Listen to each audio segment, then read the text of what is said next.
నల్లమలలో కొలువై భక్తులచే విశేష పూజలు అందుకుంటున్న ప్రాచీన ఆలయం అభివృద్ధిలో వెనుకబడింది. ఘనమైన చరిత్ర కలిగిన పురాతన ఆలయం అధికారులు ప్రజాప్రతినిధులు నిర్లక్ష్యంతో ప్రభావం కోల్పోతుంది. నంద్యాల గిద్దలూరు ప్రధాన రహదారిలో నల్లమల అటవీ ప్రాంతంలో ఆధ్యాత్మికతకు నిలయమైన స్వరలక్ష్మి నరసింహస్వామి ఆలయం ఉంది. 15వ శతాబ్దంలో శ్రీకృష్ణ దేవరాయల కాలంలో నిర్మించారని చరిత్ర చెబుతున్న పురాతన సర్వలక్ష్మి నరసింహస్వామి ఆలయ అభివృద్ధి ఎక్కడ వేసిన గొంగళి అక్కడే ఉన్న చందనంగా మారింది. 2018లో కురిసిన వర్షాల ధాటికి ఆలయం ముందు భాగంలోని పురాతన రాతి కట్టడం, ప్రహరీ ధ్వజస్తంభం కూలిపోయాయి. దీంతో టీటీడీ నిధులతో ప్రారంభించిన పనుల్లో నాణ్యత లోపించడంతో ఆలయ కింద భాగంలో నిర్మించిన రక్షణ గోడ కూలిపోయింది. ఏళ్లు గడుస్తున్న అభివృద్ధి పనులు ముందుకు సాగడం లేదు. ఎంతో ప్రాశస్త్యం కలిగిన ఆలయ అభివృద్ధికి ఆమడ దూరంలో ఉండటంతో భక్తులు ఆవేదన వ్యక్తం చేస్తున్నారు.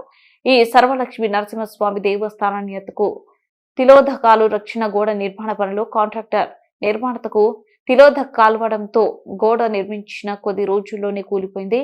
సరైన నాణ్యత ప్రమాణాలు పాటించకపోవడంతోనే గోడ కూలిపోయిందని తెలుస్తుంది. భక్తులు ఎవరూ లేని సమయంలో సైడ్ వెల్ కూలడంతో పెను ప్రమాదం తప్పినట్లుగా గోడ కూలి నెలలు గడుస్తున్న నీటికి కనీస మరమ్మతులు చేపట్టకపోవడంతో భక్తులు ఆగ్రహం వ్యక్తం.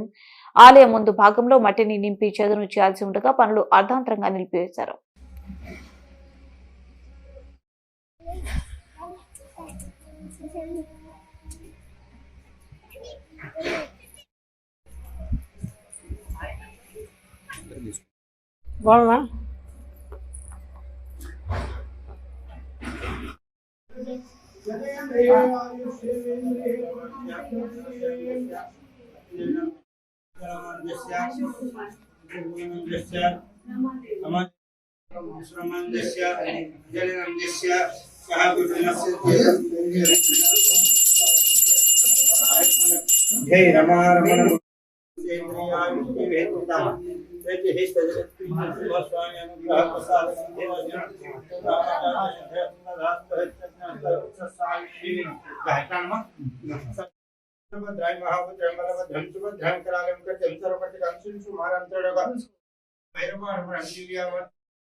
అందరూ నమస్కారం అండి, నేను మీ anchor Ravi. Please subscribe to Nandyal news 9. Please subscribe to Nandyal news 9. ఆ లేటెస్ట్ అప్డేట్స్ కోసం వెంటనే సబ్స్క్రైబ్ చేయండి. సబ్స్క్రైబ్ చేసేటప్పుడు పక్కనే ఉన్న